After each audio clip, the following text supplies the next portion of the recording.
Hello again, and welcome to this fun, exciting episode of Chatting with the Lightkeeper. I'm Edward. I am the host here, and I hope everyone is having a good start to the holiday season as it is now December, and so all the wonderful festivities are underway. I know I'm looking forward to having a little break from work during the time when the EPL's festive fixtures are going on, and being off work, I can definitely catch more. I always want to say soccer, but I know I'll be corrected. It's technically football, not to be confused with the other kind of football that my hapless Detroit Lions are currently playing. At least they have a tie this year.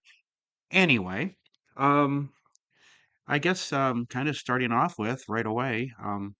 I got on a little ramble, and I guess you could say I'm missing perhaps the forest because of the trees.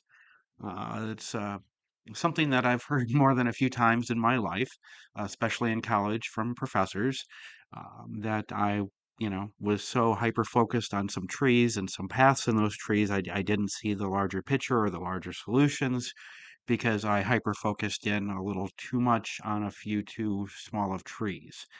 Um, and sometimes I think within the world of DS, I sort of see some dominance and even submissives, because they're partnered with the same. They're partnered with the dominance that are missing the celebration for us because they are so focused on the trees.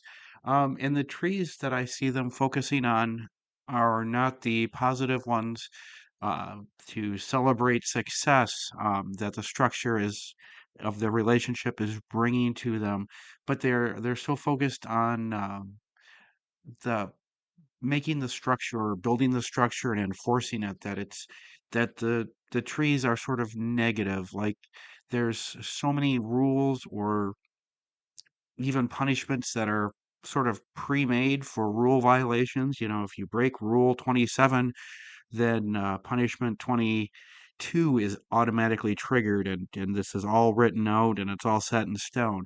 Now, I'm not saying it's a bad thing if that sort of practice works for you, where you know that a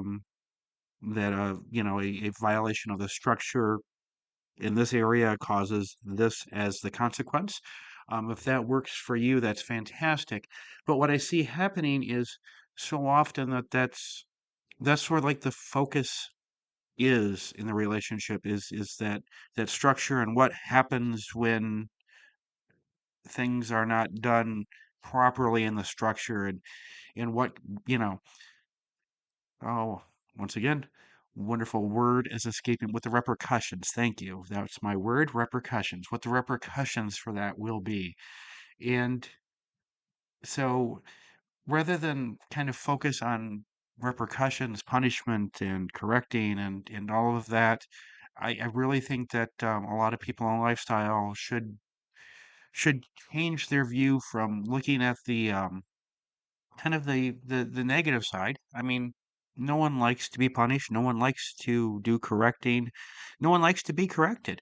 Um, so I guess since I want to take and talk more about the opposite side, the positive side of that, it's let's get the one negative left in the episode here out of the way, and that's a quick sponsorship break. And so after the break, we'll be back, and we're going to banish negativity and do nothing but celebrating when we come back. So I'll talk to you again in just a minute. All right, welcome back, and thanks for hanging in there during that little sponsorship message.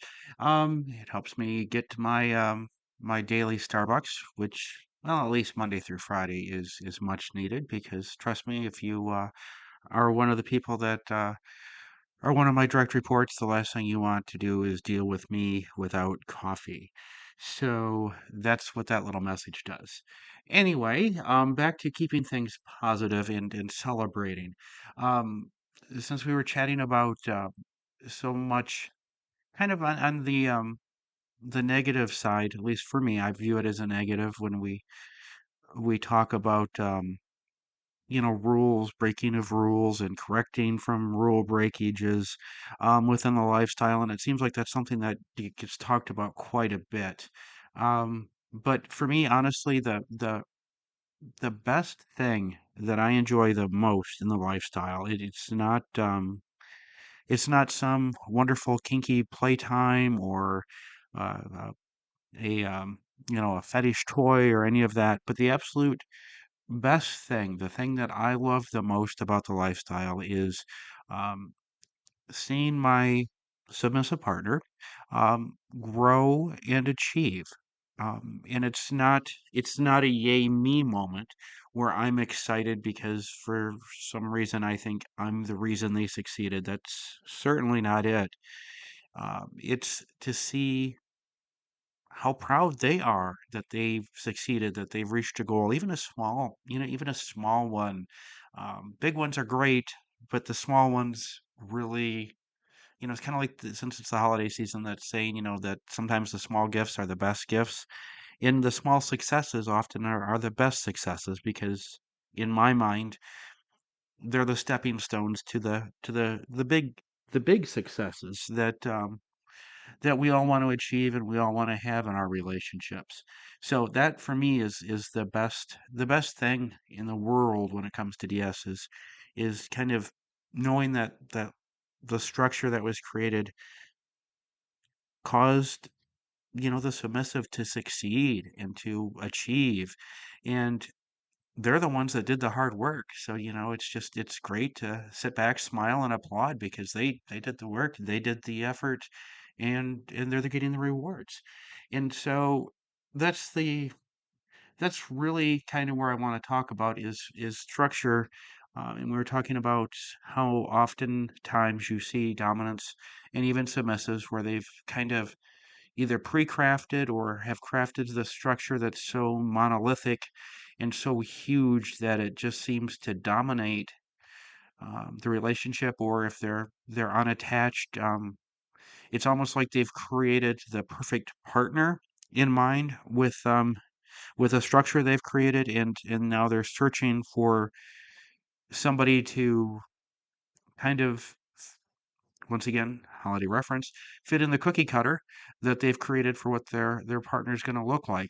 And there is no perfect relationship. I sounds horrible, and there's for me to say that, and I'm a romantic, so how can I say that? And it's because I've learned that there is no perfect relationship, but there is perfectly imperfect. So that's what you should be seeking if you are unattached. Is you hope that that next person is going to be the perfectly imperfect one for you.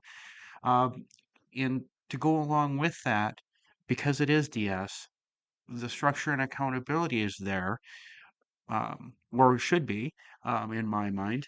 And within that, there really kind of needs to be three little areas there: short term things that are of medium length, and long term goals that the dominant is going to look to lead their submissive to achieve, or not necessarily lead, but craft the structure that will help the submissive um, go out and achieve these things.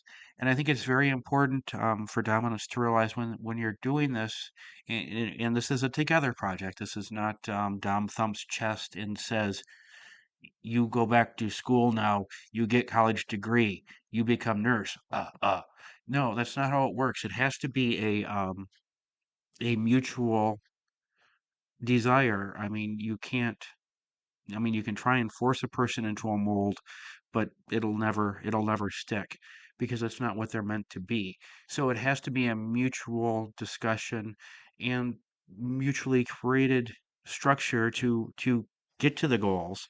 But it's important that the goals are, achievable, first of all, and achievable in the time frame that both want. Um, Sometimes I think that's great where there's a dominant, and it's not because they're going to, in my mind, press to make the goal happen faster. In fact, my experience has taught me that as a dominant, I will be pumping the brakes and slowing things down because um, typically, once again, in my experience, submissives can be very eager and want to do it right now, get it done quick because they can. And while they can, sometimes doing things too quickly puts too much pressure on things, and it's just sometimes it's better to have a voice say it's let's we'll get there. We just don't need to get there right today. Let's enjoy the journey to get there together. So the goals that are crafted and the structure has to be achievable, and it also has to be measurable. Um, it's great if the submissive wants to be a better person tomorrow than they are today. That's it's a noble thing. It's one of my little daily sayings that I tell myself in the morning. Let's be a better person today than I was yesterday. But how do you really measure that? I mean, is it I got cut off on the commute to work, and I just said mean and nasty things. I didn't flip them off to go with them. I mean, how do you measure that? And by the way, I don't normally flip people off. I just you know silently think of all the great things I would love to say to their face, but would never actually do it, because chances are I would pick the one crazy person that would, you know, be totally crazy. And anyway, you've got to make sure that everything is achievable and measurable. So you have yardsticks for success to measure. Um, and it's also important to make sure that you're not setting the submissive up for failure. It has to be something that they can achieve in a time frame they can achieve it. So it's important to not overdo it, not put on too much pressure too soon, too much. Um, and it also has to be dynamic. One of those wonderful sports sayings that I've picked up over the years is sometimes you have to move the goalpost. And really what that means is just sometimes you have to adjust a goal, or adjust what you're trying to achieve because it might be too ambitious, or it might not be something that as you get into it you realize is going to happen as quickly as you both thought it would. So sometimes you do have to adjust and either adjust the goal, tweak it so it's achievable, either on the time side or just overall, because what you thought going in would be an achievable goal, turns out it might not be, in the time frame you specified. So it's sometimes important that a dominant be able to cheerfully adjust the goal. And also, if it's possible, now things aren't always possible in life. Sometimes in life we have failures and flats and duds. But if it's possible to fix something before it becomes a failure, I believe a dominant needs to step in and and stop it and redirect things in a positive way, either onto something new, or a new approach to the same problem.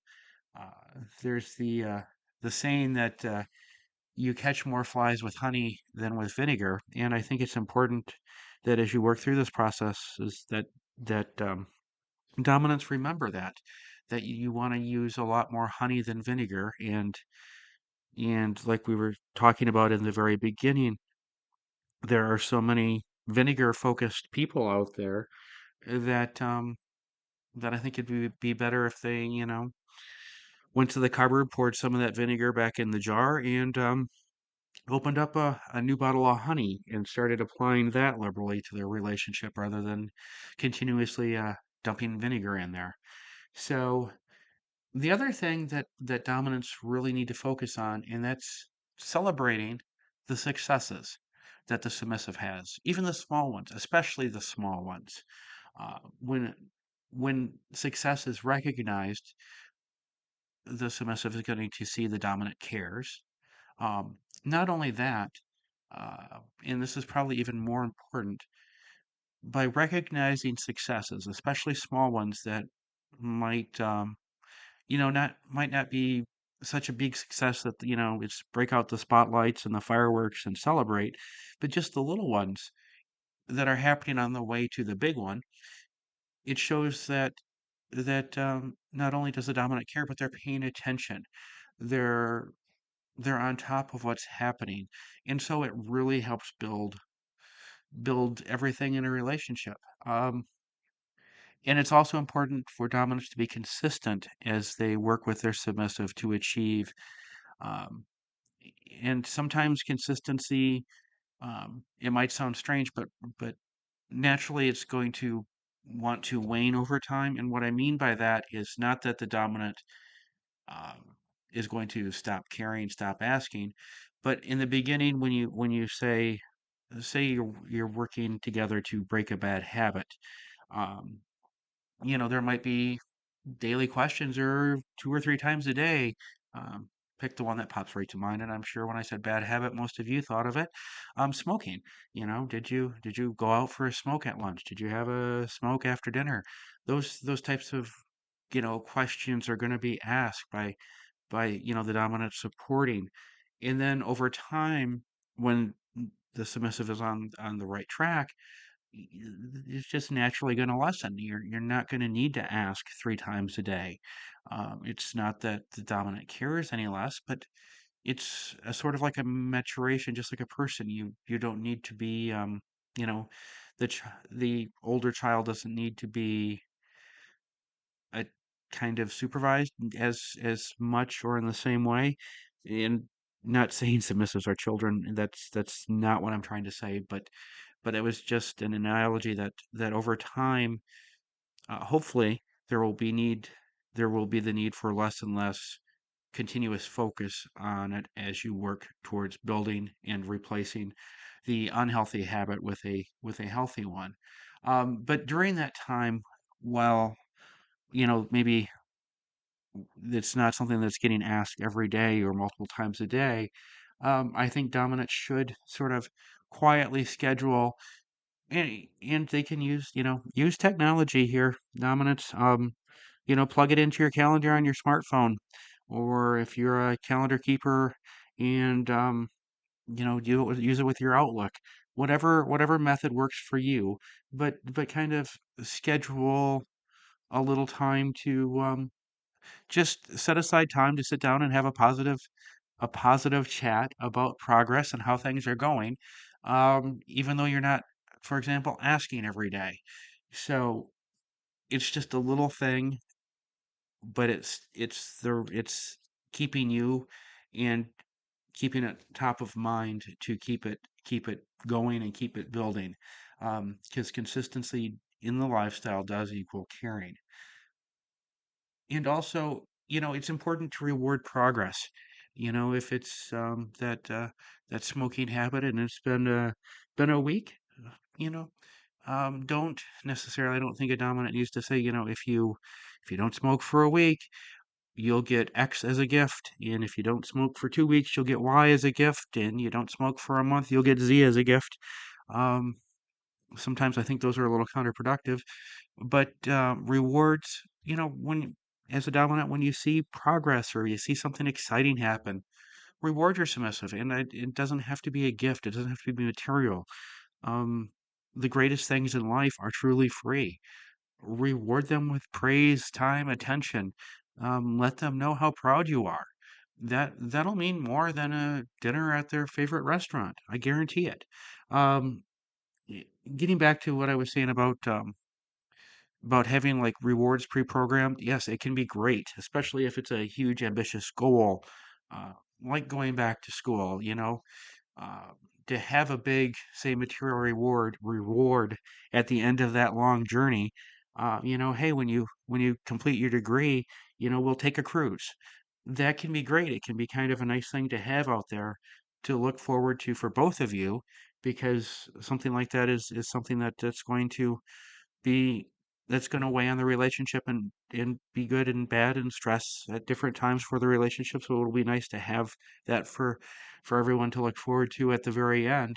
But a lot of times I've seen dominants and submissives, and I've even fallen into this trap myself in a past relationship where um, where sort of like there was a plan for success, and if the plan was adhered to for one week, there would be this would be the reward. 2 weeks would be this reward. A month would be that reward. 2 months would be this reward. And what ended up happening and what I've seen happen in other cases, I'm not just looking at my own past, but I've seen it across the board, is, and I think it's human nature. It's not saying that people are misusing this, but it's human nature to focus more on on those rewards, the wanting of the material thing, rather than truly overcoming, say, the bad habit you're trying to replace with a healthier habit. So sometimes, while for some people those types of systems can be what they need, but for others, it's something to be cautious about, because sometimes it can become more about the reward than the actual replacement of the habit with what's going to become the new successful healthy habit. So there's that. Um, the other thing too, when I talk about, achieving and celebrating, is it's not all on the dominant here, because dominance, we're human beings too. Yep, and we're flawed ones on top of that. Um, but dominants also have dreams and goals and things that they want to do, achieve, and experience in their life. And so part of being in a relationship is that two-way street. So for why, I can't speak, once again, I can't speak for all, but a dominant is not going to probably respond to the same structure that the submissive would respond to. But I think submissives do play a part in knowing and working with their dominant to help their dominant achieve, whether it's something as great as replacing an unhealthy habit with a healthier one, or getting healthy, eating healthier, whatever goals they have. It's still a team effort, and even though the dominant might be driving the relationship, the submissive needs to be an active co-pilot and help the dominant um, succeed in their goals as well. It's it's a mutual thing. It's not just all about the submissive. So it's a two-way street with both working together. The other thing to keep in mind too is, no matter how hard anybody tries, we're gonna have flops.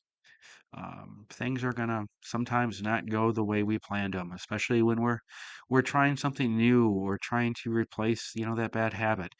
So I think it's important that, the dominants especially, but submissives as well, not be disheartened. Don't get upset. Don't get angry when something, doesn't go to plan. Just, embrace what happened, learn the lessons that are there, and then take those lessons and try it a new way.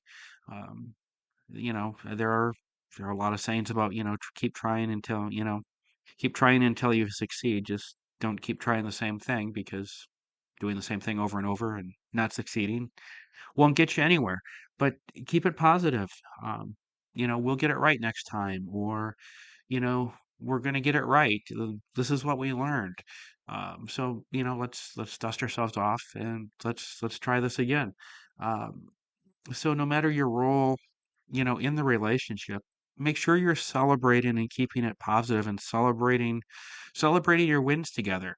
And when you do have one of those flops and you end up with a bag of lemons, squeeze the lemons together, make some lemonade, maybe add some vodka and invite your friends over and celebrate what you learned from the failure. Because it'll make you smarter and stronger for the next time around. So even when there's a flop, celebrate it. So work on celebrating success in building success, rather than looking to build structure and frameworks. While they're important, everything should be more, in my opinion, focused on having success, celebrating the successes, rather than looking at what happens when rules are violated or the structure is somehow found to be kaput in some place.